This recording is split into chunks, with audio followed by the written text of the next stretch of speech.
Hi guys, Samantha from Jessima Tutorials here, and today I'm going to show you how to make this.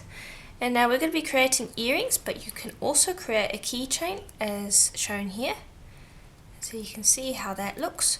And there's quite a few different little elements in here. There are some mica frills, there's a liquid clay net, there's some druzy on the back, there is a polymer clay bezel, and we're going to be working with some UV resin.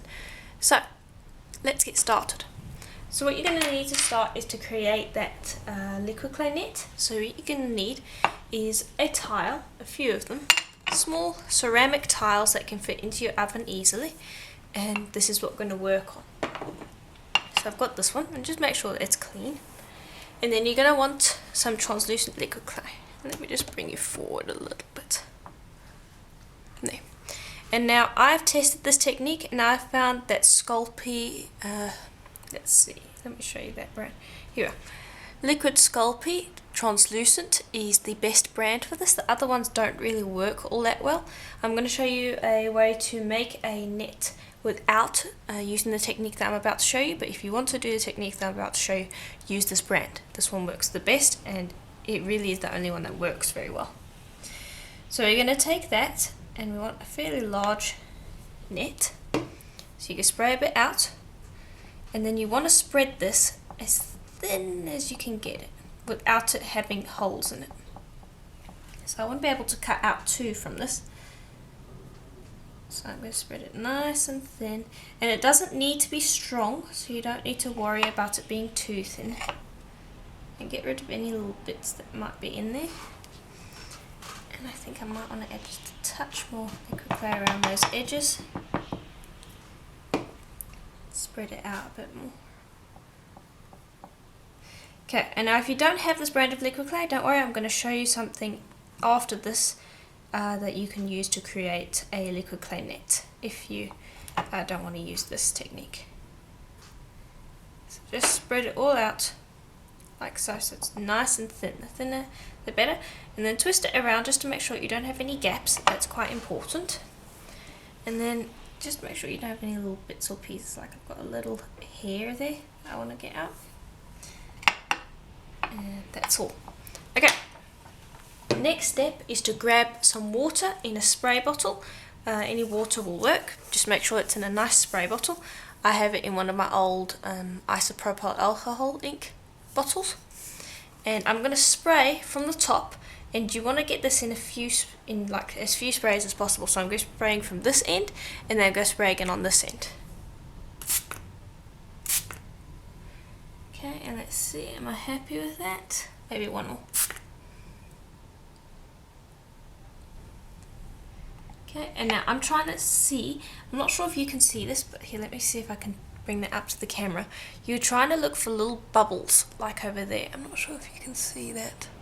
Hopefully the camera can pick that up. There, hopefully you can pick up there. But you're looking for indentations in the liquid clay. If you can't see that, you need to spray again. And close up works pretty well.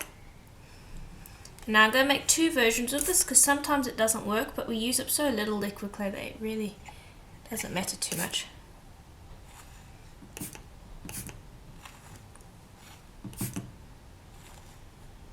I'm just getting around the edges, making sure that I did get it. Okay, so hopefully you can see we have a whole bunch of little bubbles on there. Hopefully you can see that. And then you would pop that in the oven for about half an hour to an hour at this brand of liquid clay's recommended temperature. Now I'm going to make two of them just in case the one doesn't work or doesn't have enough for me to cut out enough. So make another one of those, and then I will show you how to do it without the water. Okay, so those are in the oven. Now you're going to hear the oven ticking in the background. I do apologize for that, but we need to get them in the oven as quick as possible.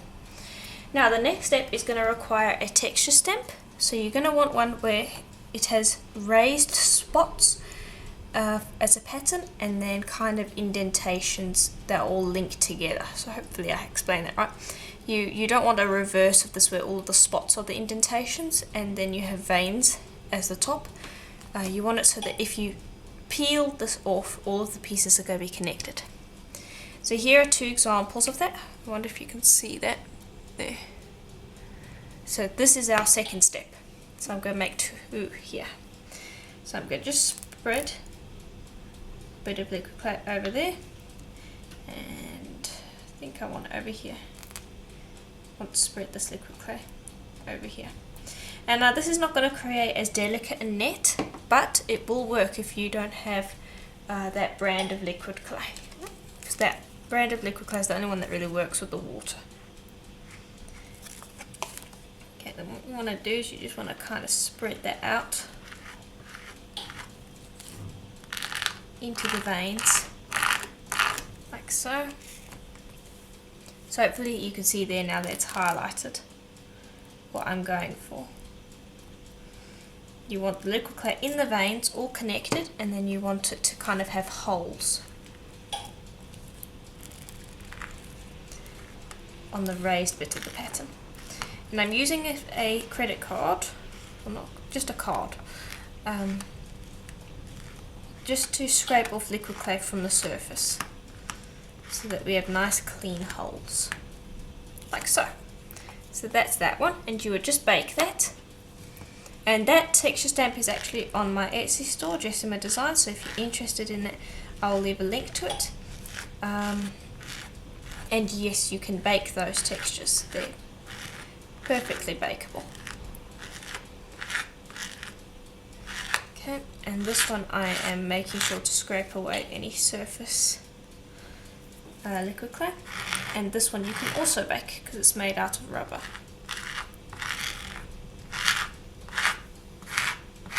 Okay, and I'm going to bake that also for an hour with our other liquid clay, and then once they're baked for an hour, allow them to cool, and then we can see what they look like when they're done. Okay, and so while those are baking, we want to create some bezels. We're going to be creating the black border around here. So for that, you're going to need some black polymer clay. Now I've rolled out a sheet of black here. And I'm just going to grab a piece of plain printing paper because I want to smooth it out.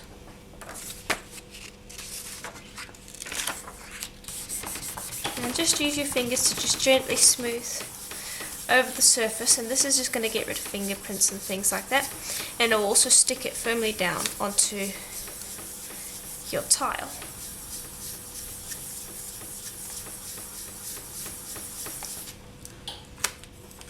Okay. And I'm just going to lift this up because I want to do the other side as well. And we are going to put the other side on a piece, onto a tile that I can remove from my work surface. Place that down. We are again going to smooth. And just make sure you get all of those little bubbles and raised areas. You want it to have a smooth surface.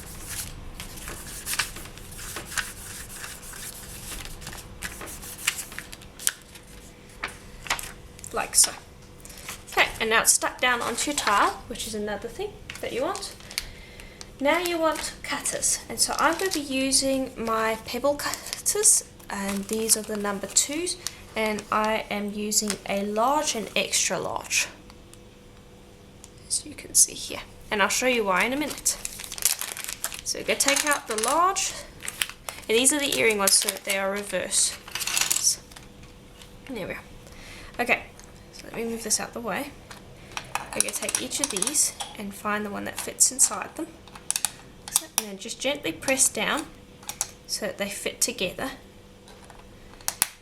And they'll almost snap a little bit together. And this way we are going to be creating nice even borders. Okay, so I'll start with this one. Bring this over here and keep them together when you're doing this.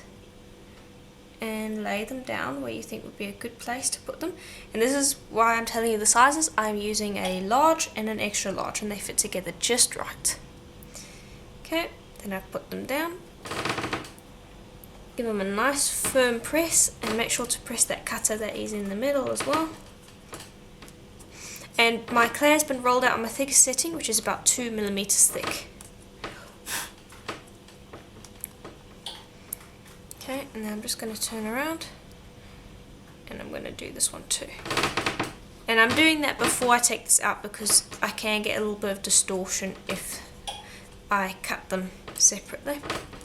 Whereas this is keeping the clay in place while I press the next one. Alright. Now we want to be very gentle when we're doing this.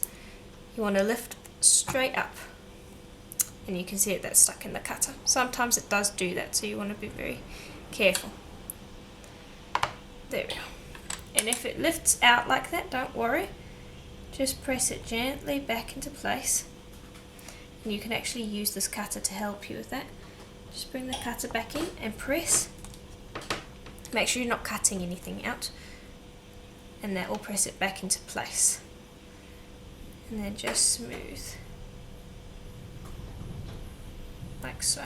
Because we're going to have a few cracks. It's a very easy process, so if it does get stuck in the cutter, that's not a big deal. We'll just have to fix that up in a minute. I'm just showing you what to do with this one now quickly. Okay, we've got that into the right spot. And then we're going to take this and lift that out. Bring this back over. And just be careful because we don't want to cut out anything that should not be cut out. And then press on it again to give a nice clean cut.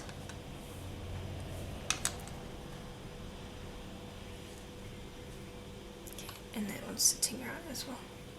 And then just give it a really good smooth because you're going to want to do that. Okay.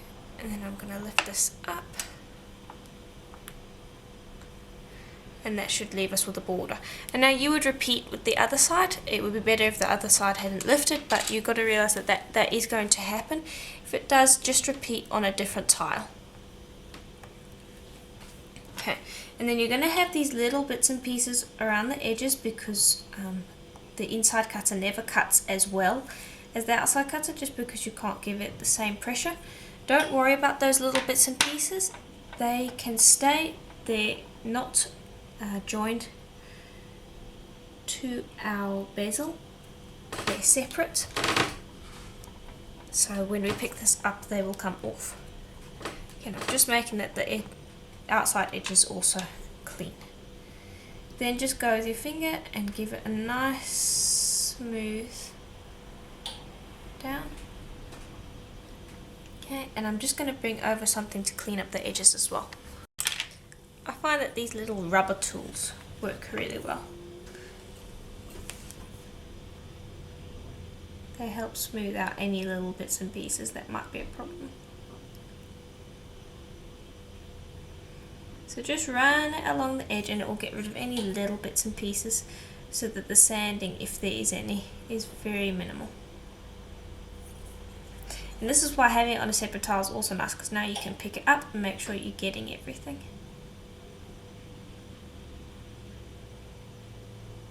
Like so.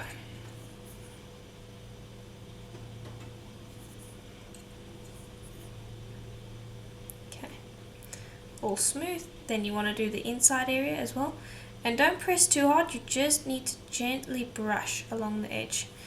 If you're pressing too hard, you're going to be distorting your bezel.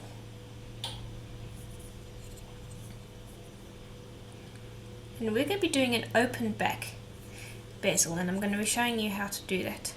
So don't worry about putting a back on this. If you want to, you can put a back, but it's going to result in a different effect later. The tutorial requires an open back bezel.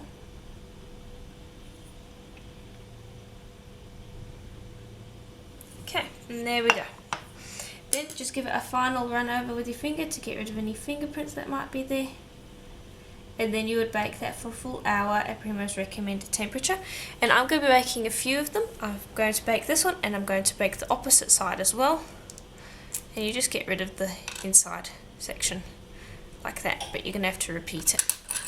And I'm also going to be making some for keychains as well. So I'll make some of those and then when we're done we can start sanding. Okay, so everything is out of the oven. So I'm just letting the liquid clay cool for a moment, and these ones I'm just going to lift off the tiles. So just grab a blade, excuse me, and lift them up like so. And you can see that we have these little wispy bits around the edge. Those should come off easily with just a gentle pull. Like so. And now we are going to need to sand these backs, but we can take care of that in a minute. And now some of them might be a little bit persistent. I find that it's easier to just gently trim them off using a blade instead of using sandpaper. It's just so wispy that the blade just cuts right through them. You don't even need to try that hard. And just repeat that with all of them. And also do on the inside, because you want to just make sure that these edges are really nice and clean. The cleaner they are, the better your image is going to look at the end.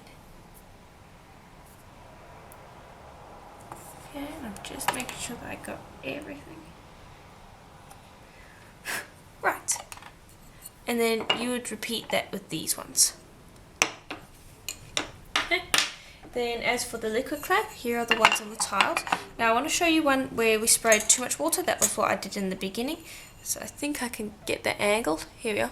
You can see that the water has repelled the liquid clay, and that's a good thing, but sometimes if you put too much water on, you're going to create islands of liquid clay rather than islands of water. So this is not what you're looking for. You're looking for something more like this, where you've got lots and lots of little dimples in the surface. So I'm just going to lift this up so you can see what I'm talking about.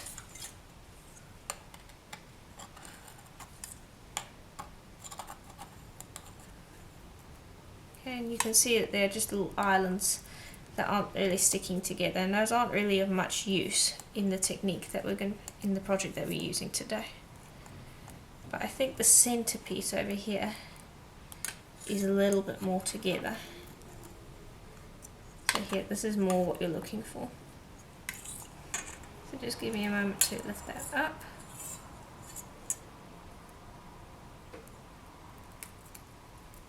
Okay. And these bits are a bit too wispy, so I'm just going to pull that off. But this centerpiece here, as you can see, it's got a few holes. That's what you're looking for. Okay, I'm just checking that out. Okay. So I'll put that back over there, and we'll take this one off now. And you want to be careful, because it's very, very thin.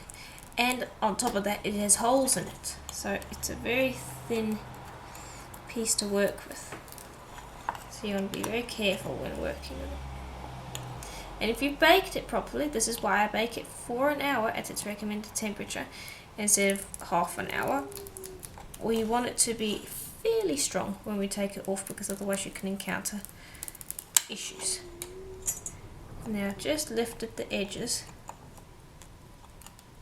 first, and that means that I can generally just pull it off in one piece, which is what you're looking for. You can see it, this one has holes in it. And don't worry about bubbles as well, those ones, that's cool. We're looking for that. So hopefully there you can see. Okay, so that's that liquid clay. And so I've got those two off to the side, and I find that putting them on a piece of paper helps them from sticking to things. Okay, then I've got these. Now you might encounter some cracking with these, so it can be a little tricky with them. So let's see if I can get this out. Actually, it might just be better to roll. Yeah, there we go.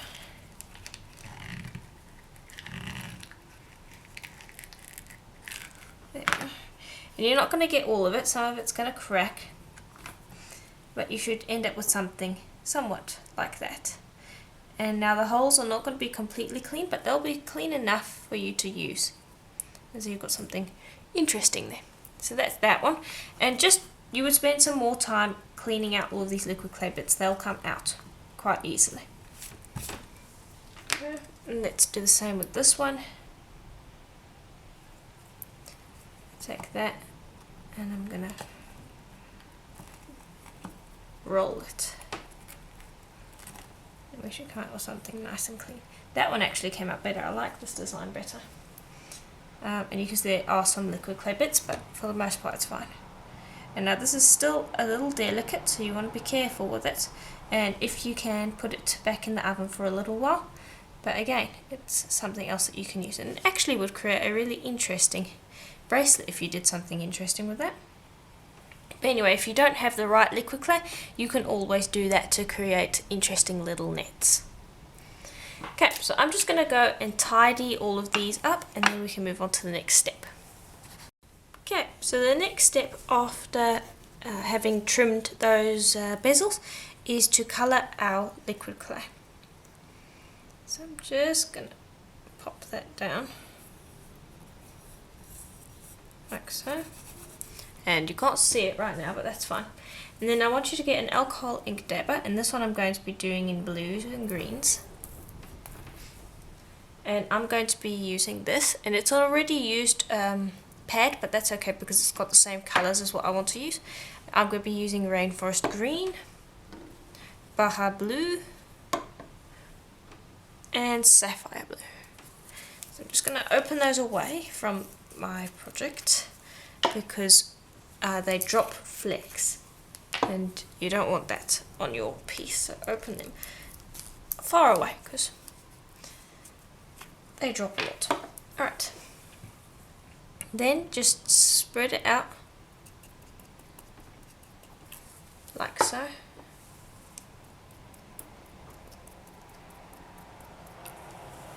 And you can do whatever colours you want. Okay. And I'm just going to be spreading this over the surface.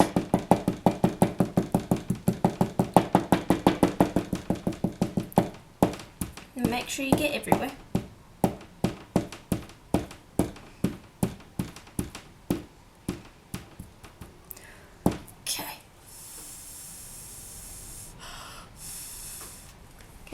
Then this part is optional, but I'm going to be taking some 99% isopropyl alcohol, and I'm just going to give it a light spray. And what that's going to do is just going to break up the ink a little bit. But that's completely optional.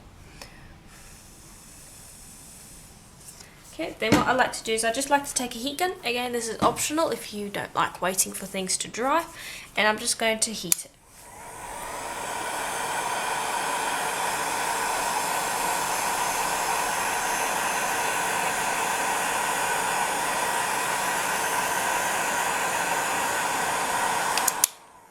There we go, that's all that's needed.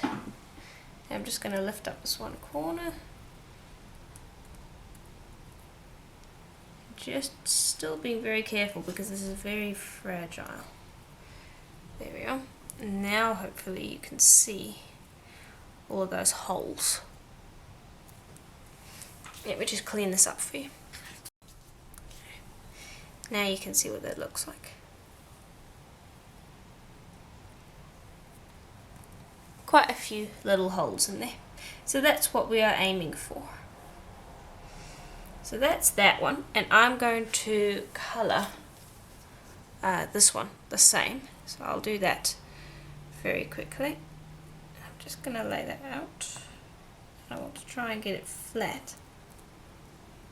But keep in mind you can colour it any colour you want. Completely up to you. Okay. And then I've decided I'm going to be using this one instead of the other one. And so we want to decide which side we want to colour. I want to colour the side that's been in the stamp. And this time I'm going to be using Passion Purple instead of the Rainforest Green. And so I'm going to bring over a pad that has those colours. Swap it out. And the reason for...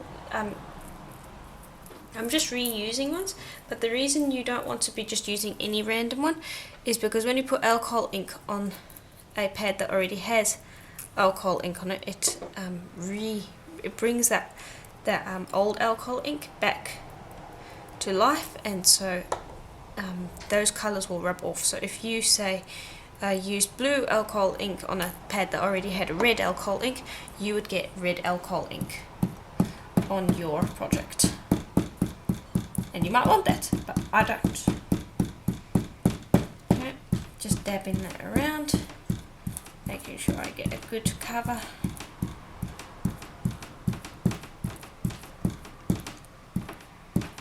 Press quite hard so that you get a good coat of ink. Okay, give it a light spray, and again I will just lightly bake it. Okay, and we're all done. So I'm just going to bring these across on pieces of paper so you can see what they look like. So they look really interesting, like that. And here's what it looks like on the other side. Okay, and then these ones, this is what it looks like. Now I just want to point out something important. If you're using the liquid clay that has been in a stamp, what you want to do is when the liquid clay comes out of the stamp, there is the part that's been sitting inside the stamp and the part that's been sitting on top of the stamp. So if I was to put this back in the stamp, this is how it would have been laying before I took it out of the stamp. So you have the top and then you have the bottom. You want to put the ink on the bottom because the top part over here, sometimes if you don't scrape away all of the liquid clay, you're not going to be capturing the pattern as well as if you would on the other side. So when you stamp ink on it, make sure you're getting the bottom that's been resting in the stamp, because otherwise you might not get as good an image. Like this one, you can see a lot of the holes were filled up with ink, and that will get covered up with the ink if you're stamping on that side, rather than if you're stamping on this side, you're not going to get those holes. So just wanted to point that out. Okay, so now we are ready to move on to the next step. So you're going to need your borders for this, and I'm going to start with my little earrings that need to match. And I'm going to bring this ink to piece across, and I want you to stick this down onto your tile and try to get it without any air bubbles or wrinkles, things like that. Okay, and then I want you to position this over so that you can see what part you're going to be getting, and you want to choose the best spot.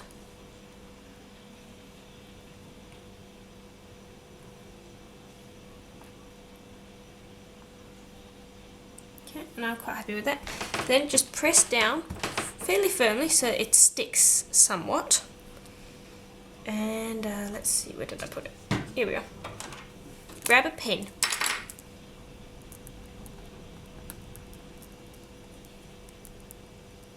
And just gently, and I'm using black pen, which is good because we've got a black piece of clay here.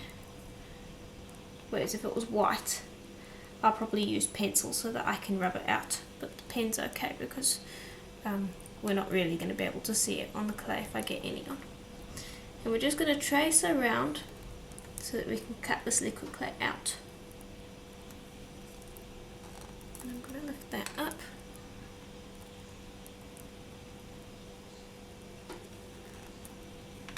Okay, I'll just move these out of the way. Cover up the pen again.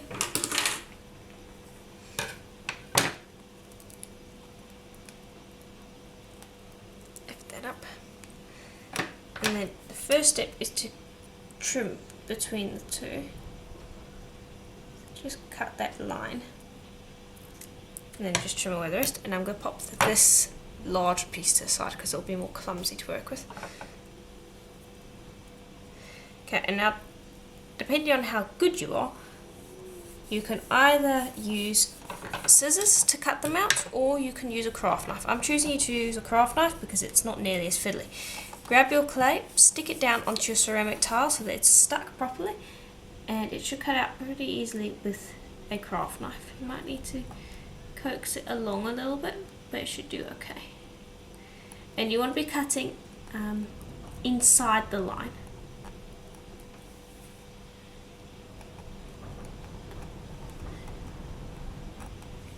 And I'm just going to carry on doing that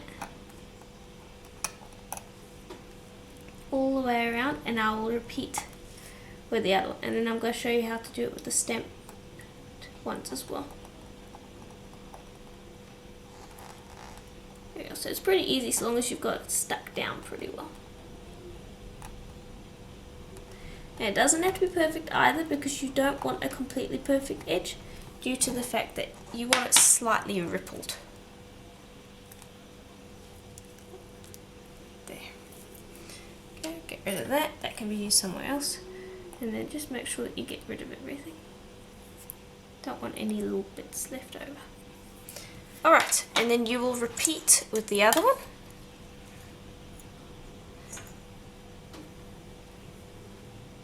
Okay, and before we do anything though, just stick this down and make sure that it's sitting alright. And if I see that there are any edges that are showing, I'll use my clay to just gently hold the clay, liquid clay down. Well, I trim away that excess.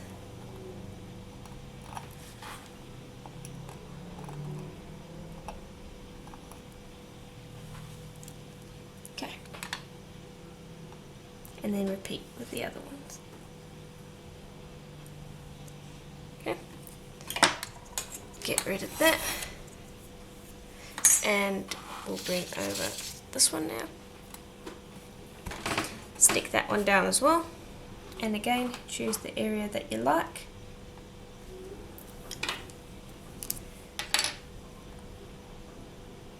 Gonna grab this.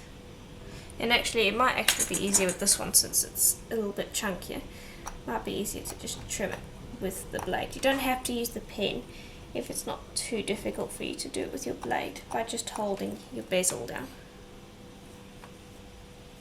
And you should start to get a nice clean cut.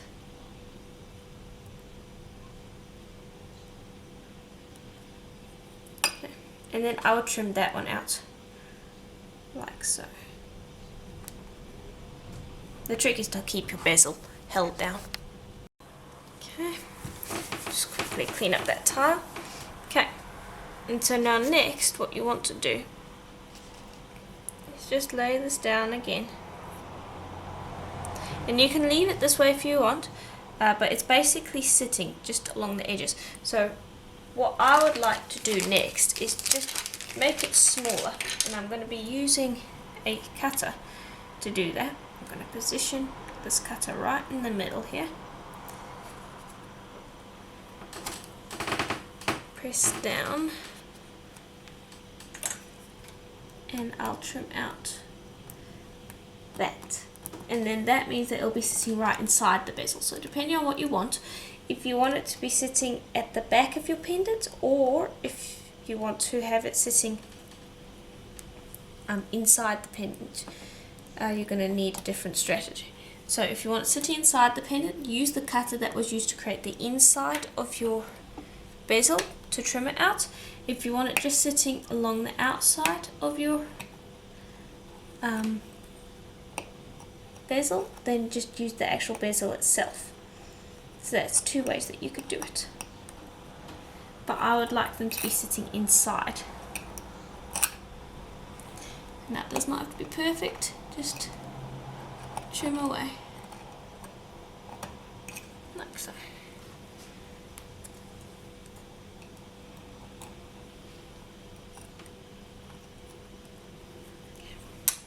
There we go. Okay. And now it will sit basically inside of my bezel, which is what I would like. Okay, and I'll repeat with all of the other ones. Okay, so here are our pieces so far. This is what they're going to look like. So that should fit comfortably inside there.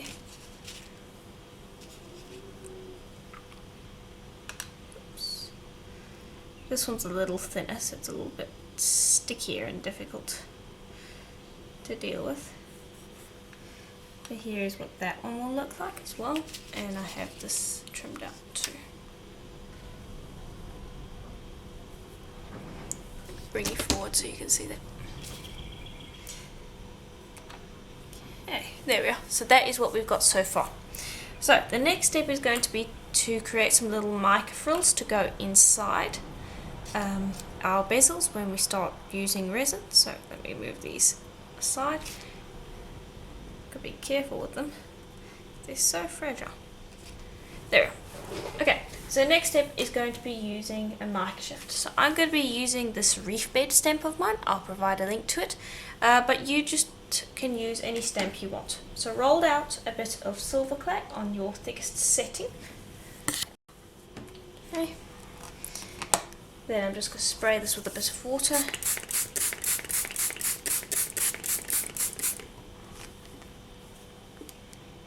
And this too. There we go. And I'm just going to press this in. And I like the microshift that this creates. But you can use anything you want. But it's not the image so much as the little frills that we're going to shave off the surface. So it's not really a microshift, it's the excess from a microshift that we're looking for. Okay. There we go. You can see how that came out. Put this off to the side. Grab something to just dry up our tile. And then you also want to just dry off your clay because you want it to stick to your tile when you are shaving. It just makes life a lot easier. So make sure you get that properly dry. Okay, and all we're going to do is we're just going to take this and we're going to shave. And this is what we want to keep.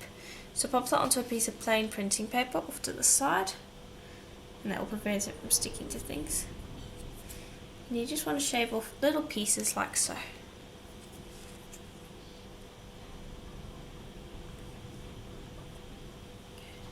And now this is one way of doing it. You can use a stamp. I want to show you how to create your own little impressions in a second, as soon as I've got one or two more off of here.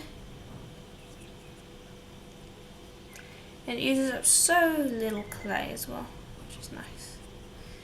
Okay, so that's probably enough from that. Now I want to show you how to create your own one. And now this is a bit more time consuming, but I prefer the result, to be honest. You want to take a skewer and just start stamping and go straight through the clay. And you can see it takes a little while, but personally I prefer this because it gives very, very fine microfrills. But if you have a stamp that will work for you, by all means use that. And so I'm just going to continue stamping until I have enough to shave off some microfrills. There we are. Then just trim away the excess.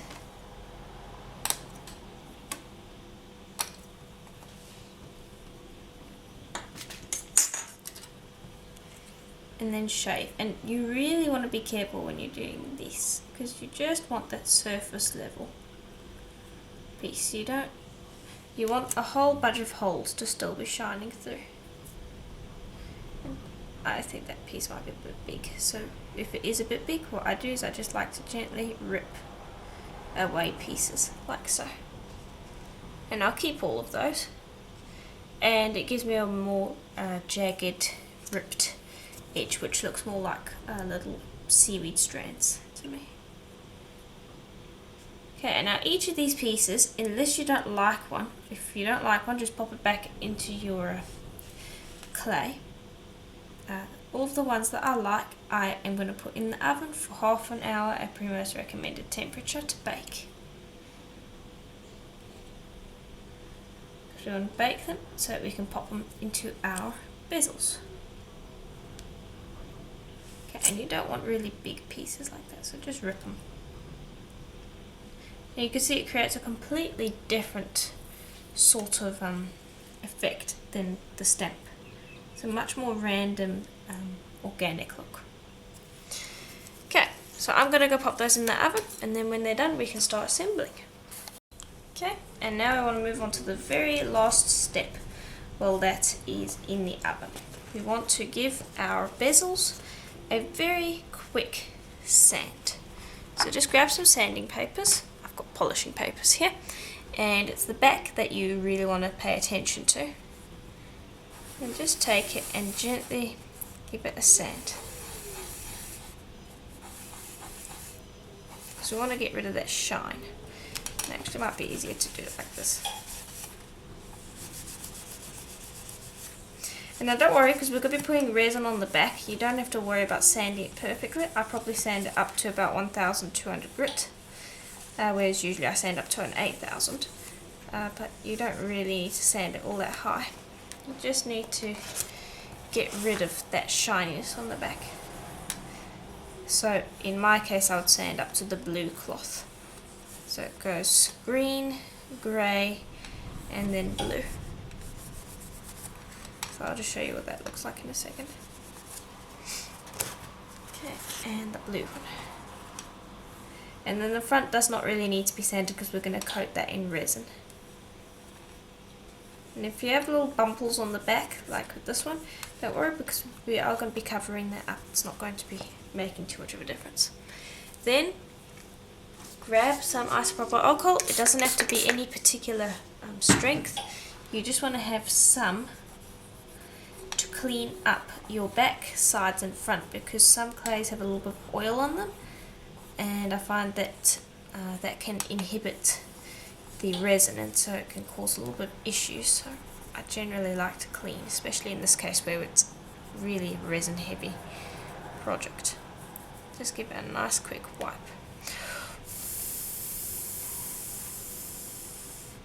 And that should dry off really nice and easy. Okay, here we go. And that's all I want to do with the bezel, so I'll do that with the other three, and then by the time I'm done with that, the pieces should be out of the oven and we'll be ready to go. Okay, so they're in the oven, and so we can move on to our earrings now. So here are our first two, and our second two. So for all of these, what you want to do is you want to get some packing tape, like this. Just gonna quickly find that end. There we go. Okay, just bear with me for a moment. Okay, and you will take them, stick them on, and make sure you get a good press down so that it's stuck there. And repeat with all of them. Make sure they're well stuck. Okay, and we're not going to keep them all joined together on this big strand. I'm going to cut them off so they're all individual, which is the best idea because you can mess them up otherwise.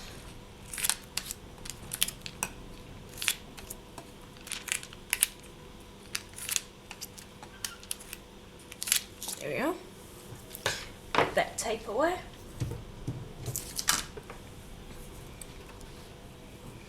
And then I find that the best thing to do then, just so that you're not getting sticky fingers or this accidentally attaching to anything,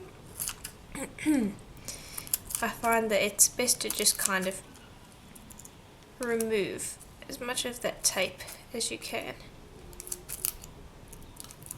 Like so. And I would repeat with the others as well. I'm just going to put them over here for the moment because we're going to be working with this one to start with. Get rid of this little excess bit on here. Okay, then I find that also it's a good idea to just go along with your fingers and smooth in the back, just to make sure that it is well stuck. And then we're ready to go. So first thing I like to do is I like to create a little backing. So what I've done with this one is I've mixed some druzy with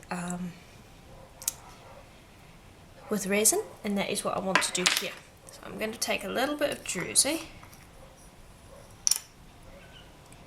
get that open, that's silver druzy, and I'm going to be using Lisa Pavelka's Magic Gloss today, but you can also use this Chinese resin, that will also work if you want. Basically any UV resin will work. You can also use two-part resins like ice resin, but they will take a lot longer because you have to wait 24 hours between each layer. Or at least 12 hours between each layer. Okay, so I'm just going to pour a little bit. We do not want to fill this up. Okay. And then I'm just going to use a skewer to attach this to all the edges, and you want to put it in resin first and then we can attach the druzy, because we want to scrape it all the way along to the edges so that we get rid of any bubbles, so that we avoid creating bubbles actually. And a little bit of bubbles is not a problem, but we really don't want bubbles around about by our edges. That's just not something that we want. Alright, there we go. Then take your druzy, and I just like to pop a little bit into my hand, like so. And I want to just sprinkle it around.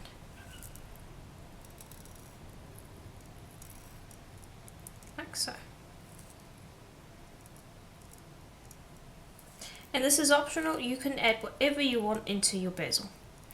And if you've got a lot of layers, I suggest maybe making your polymer clay a little bit thicker, so maybe instead of 2mm thick you could make it 4, depending on how much stuff you want to put inside your bezel. I don't want to put too much in, I'm going to be using about 4 coats in total, so I don't need too much thickness to my bezel. But if you wanted to add a whole bunch you could.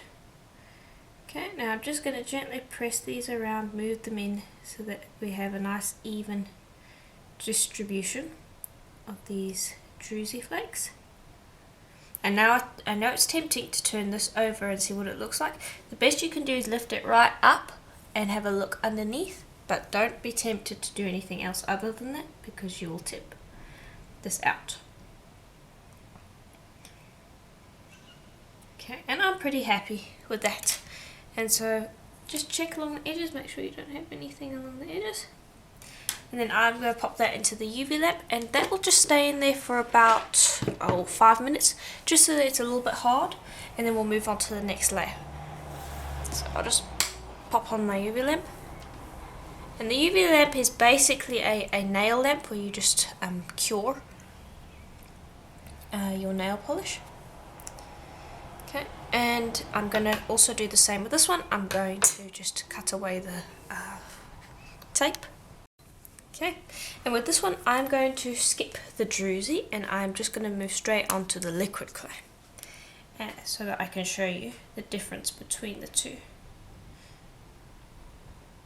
so I'm putting a fair amount of liquid clay on there again. Oh, not liquid clay, resin. And just scrape along because you're going to get some of these bubbles on the surface of the tape. And now I'm creating 2 pairs of earrings, so make each earring pair the same. So this one has no druzy, so the opposite side of this is going to have no druzy as well, but the other one, the opposite side of the one that I showed you before, will have druzy, so you want to just make sure you keep them the same.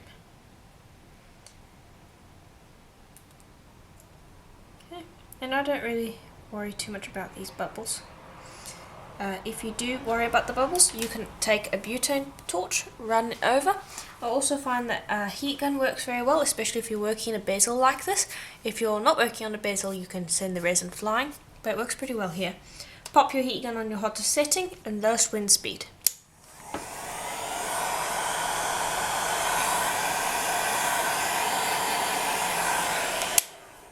There you go. Hopefully you saw that those popped, and it works pretty well. Okay, now I'm going to take the liquid clay that belongs here, and I'm going to just place that down.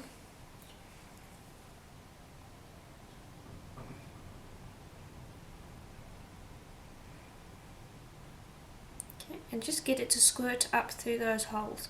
And if you get spilling along the top here, don't worry about that because we are going to coat the entire thing in resin on our last layer. So don't worry about it. And just press down on this so that it gets a nice even coat of resin over it. You want it to sit nice and flat. So just coax the resin to kind of flow over it.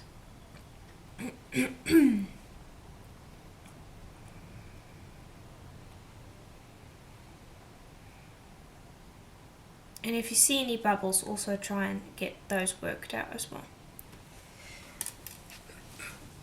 And then I'll take the heat gun one more time.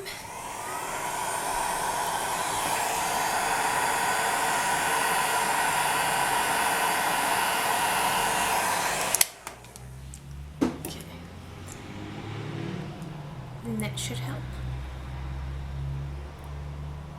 And it also will make the resin a little bit more flowy. It creates it, makes it a lot runnier, which is nice. If you're working in a cold environment, which I am, so heating it with a heat gun can also just make it easier to work with. Okay, and I'm just going to hit it one more time to get rid of a few more air bubbles.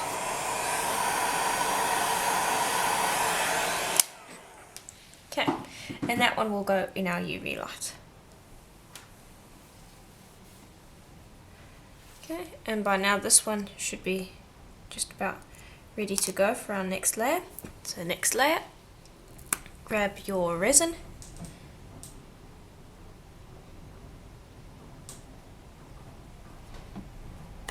a nice even layer, and now that amount of time that I put in the UV light for is enough to cure the resin somewhat, but it is not enough for you to just say that it is completely done. So if that was your final step, you want to leave it in there for about half an hour. That's what I am comfortable with, to say that it is properly cured. What I'm doing now is I'm just getting it cured enough that it will sit still while I am working on the next layer, but it is by no means properly cured. So I just wanted to make that apparent.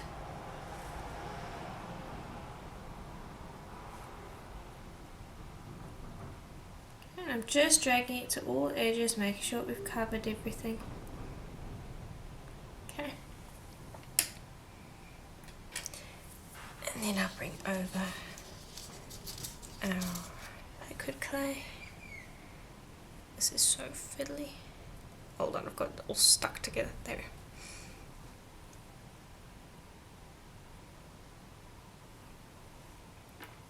Okay, I'm going to drop that in.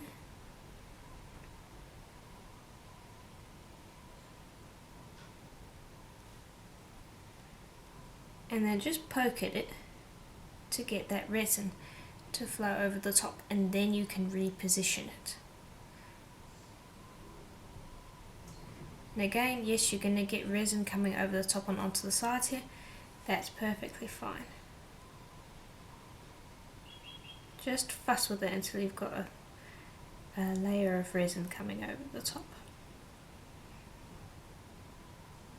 And it's okay if it wrinkles up and kind of has different, it doesn't need to lie flat. I actually prefer if it doesn't, because then it looks interesting, really interesting.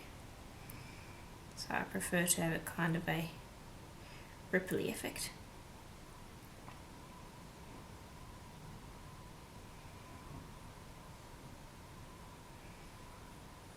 Okay, and I'm pretty happy with that.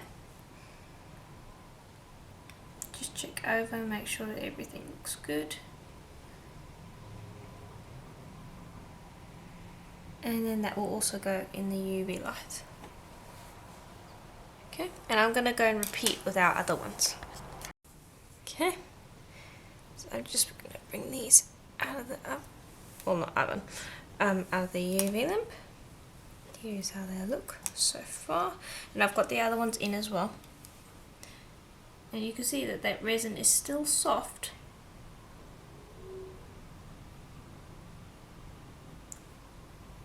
But it's hard enough for us to move on to the next step. So I am now going to take these little mica frills, and now you have two sides. You have the one where you pressed in, and you have the other metallic side, which I personally prefer. So just have a look at both sides, see which one you like the best.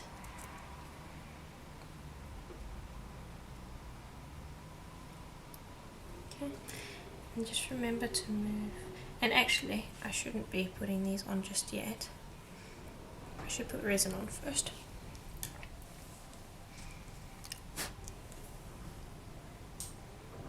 And this doesn't use too much resin, but it is mostly a resin project. So I will admit you do need a bit of resin for this.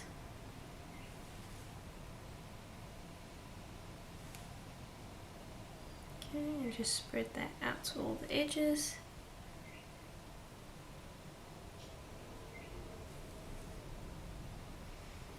I'm starting to create a really beautiful layered effect. And because the liquid clay here is translucent, you can see the shine of the druzy through the liquid clay as well, which is a really nice aspect.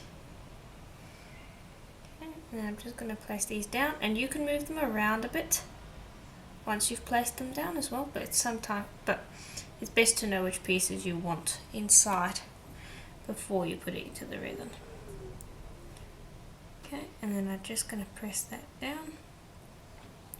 And then just go with the resin and just kind of get it to coat so that it sticks in there instead of floating too much. You can let it float if you want, but I want it to be covered pretty well in that resin. And then the next step will basically just be to finish off the front, and then we need one more step for the back.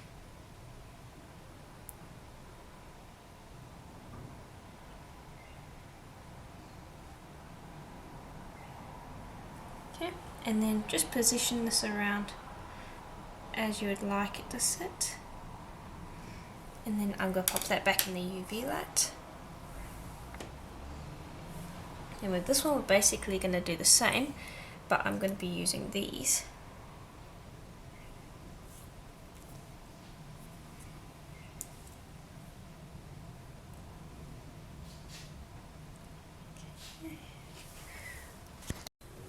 Okay, I'm quite happy with those. And I'm also going to be using these cute little micro balls. Take that out. Pour in some more resin.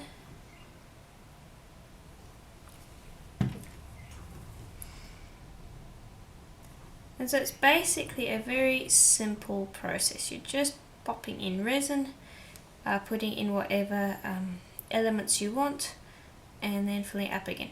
And now you might be wondering why I'm not putting all of the elements in all at once. The reason for that is if you put them on different levels of layers of resin, you're going to get a multi-dimensional effect, whereas if you put them all in on the one layer of resin, it's going to look more one-dimensional.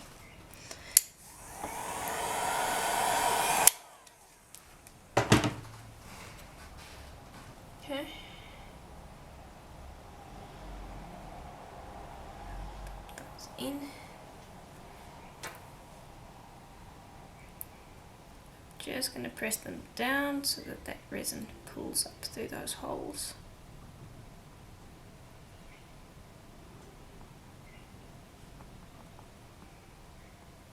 And they can float a little bit, but I don't want it to float too much. Okay, then I'm just going to take these little micro bead balls, things, whatever you call them. I'm just going to grab a few and I'll put a little bit on the edge here. I don't want too many.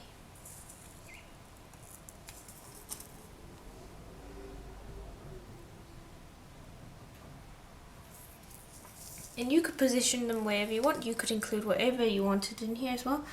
Another thing you could think about including is cogs. Cogs would look really interesting. Shells, coral, that sort of a thing would also look really interesting. So play around with it. But I do want them to kind of be settled in a little clump together on one side.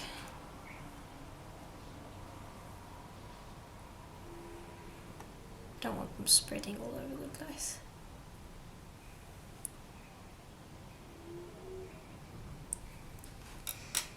Okay. Tip those back in there, and that can go back into the UV lamp.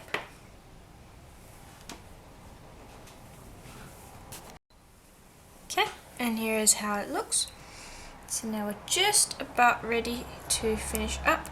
But the last thing we want to do is we want to peel this tape off the back. Now you want to be very careful when you do this because the resin might not be completely cured on the back. If it isn't, is it cured enough? Looks like it is. If it's cured enough, we can peel the tape off. And we want to set the back. So it's still a little bit runny, but it's enough for us to peel that off. And then you want to pop that into the UV lamp as well, so that your back gets cured.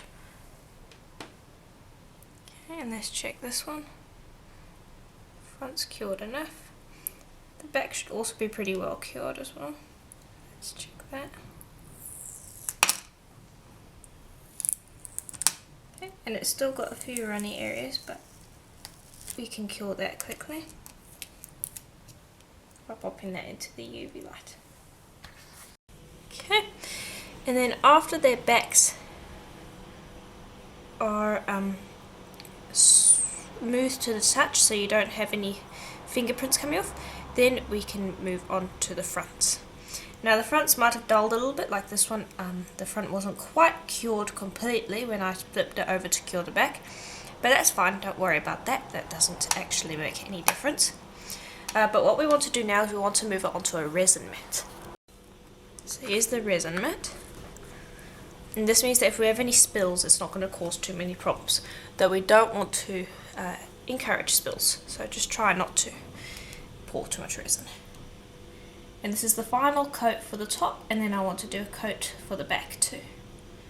So I'll just pour a little bit. I don't want to start with too much. And you can see there, that spot where it was cloudy will clear right up as soon as you put the resin on.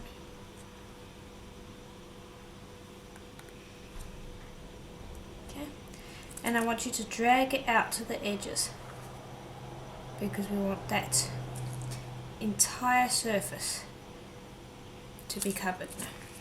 And now I don't think I put enough resin on, but when we just drag it to the edges like this, we want to be working with only a little bit of resin, because otherwise you can encounter spills. Best to start with a little bit and then work your way up from there if you get pulled away. Okay, and we might not even need to add more resin, we'll see.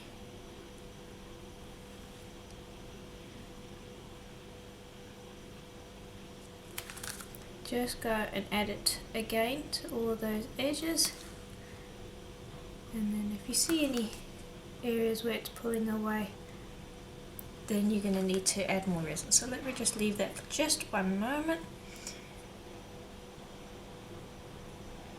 I think I might want to add just a touch more resin, just like 1-2 drops, and that will just encourage it to not pull away from the sides. And now instead of using a heat gun, if I have a bubble, I will first try to pop it, and if I can't, then I'll scoop it out.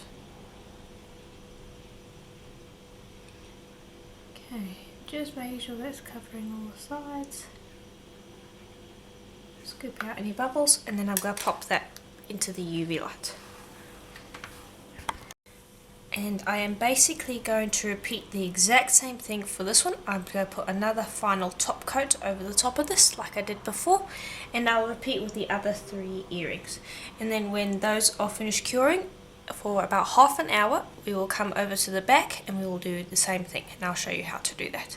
But you want to cure these once you've got the top coat over them for about half an hour. No shorter than that. You can go longer if you want, but just keep in mind that if you leave these in the UV lamp for a long time, like 3 to 5 hours, if you happen to do that, the alcohol ink will start to fade a little bit, because if it's exposed to direct UV light, it will fade a bit. Okay, so I've been in the UV lamp for about half an hour, so I'll just bring them out.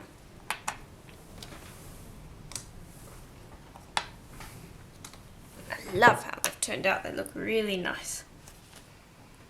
Okay, now the backs are going to be a little sticky, and this can either be because the resin's not completely cured, but most of the time it's going to be because the residue from the tape has been left over, so don't worry if it's sticking a little bit. Now the important thing is to just make sure that this is properly cured. Yep, okay. And I'm just going to turn that over, see if it gets any marks, and if it doesn't, then we're ready to move on to the next step. Next step is going to be to use our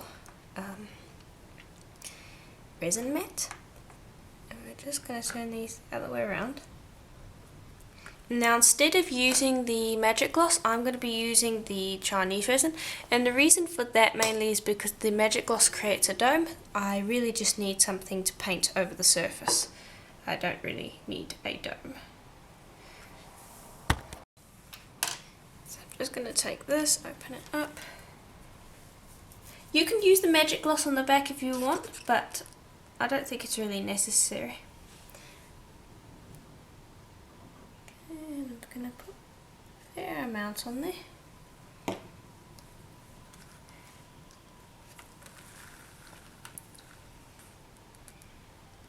And then this paintbrush I use exclusively for resin. It's a little hard because some of it has cured, but it works. I'm just going to brush this around. Now I want a pretty good coat. If you're struggling to get it to these edges, then put some more resin on.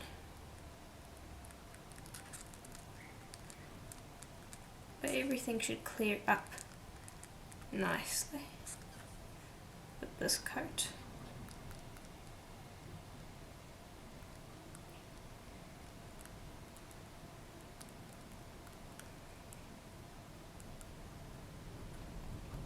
And I will repeat with all of the others, and this I will leave in the UV light for half an hour as well to make sure that it is completely cured.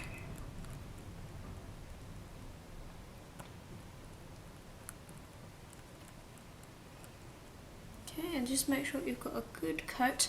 I need to put on a little bit more because I've got a little bit of space in the middle there. Some more. I want a nice even coat. If you tilt your head to the side, you should be able to see whether or not you've got a good coat. Okay, and then pop that in the UV lamp for half an hour, and then we'll be ready to drill our holes and start creating our earrings. Alright, and so they're all finished, and here is what the backs look like. Nice, smooth and shiny, and that's what you want. Okay, now another option is you can put some resin along the edges. However, I prefer not to do that just simply because it can create some complications in the design where you have drips and things like that. So I tend to just leave the edges as they are. You could have a little bit of Renaissance wax on them to brighten them up as well if you wanted, but in general I prefer to leave them as they are. So now we are going to start drilling them. So let's start with this one here. All you're going to do is you're going to take a pin drill and just find your center. And this must be after these have been cured completely. Find your center, press down pretty hard, and just start drilling so that you've got a hole marked out. And then just be careful not to drill too fast through the resin, because it can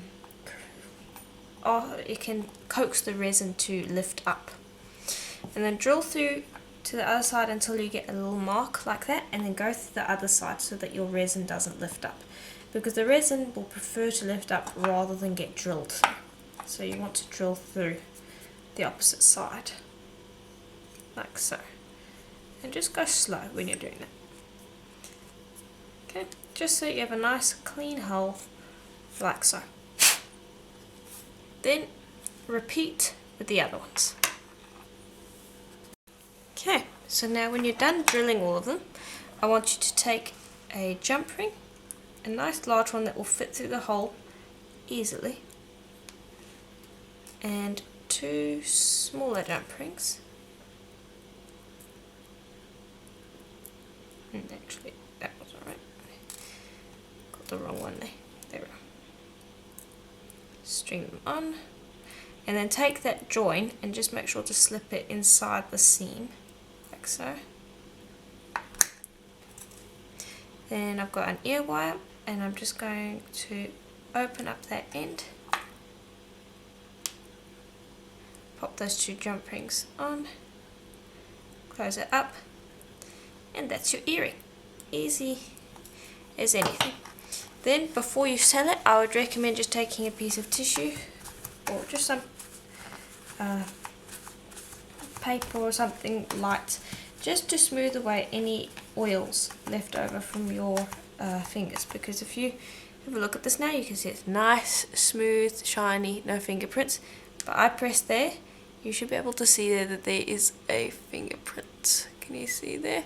Not sure if it can pick up, but you do want to give them a quick clean because the resin does pick up the oils from your skin. Alright, and so let me just quickly wipe away everything here and I will show you what they look like. I'm really happy with how they look. And you can see that the translucent liquid clay, you can't actually see there it was translucent liquid clay because the resin has just really cleared it up, so it almost looks like this really interesting stamped inked image in the back almost. Something along those lines, which is really interesting for some of them, such as these ones, where it's kind of floating along on different planes because of the fact that I let it ripple. So it creates a really interesting effect and you'd never be able to guess that it was liquid clay. So I do hope that this tutorial was helpful to you and that you enjoyed it. Please let me know in the comments below if you would like to see more tutorials similar to this one, where I kind of use resin as a main element in the project. Because I really enjoyed playing around with it and it's quite different from what I usually make. So let me know and I will see you in the next tutorial. Bye for now.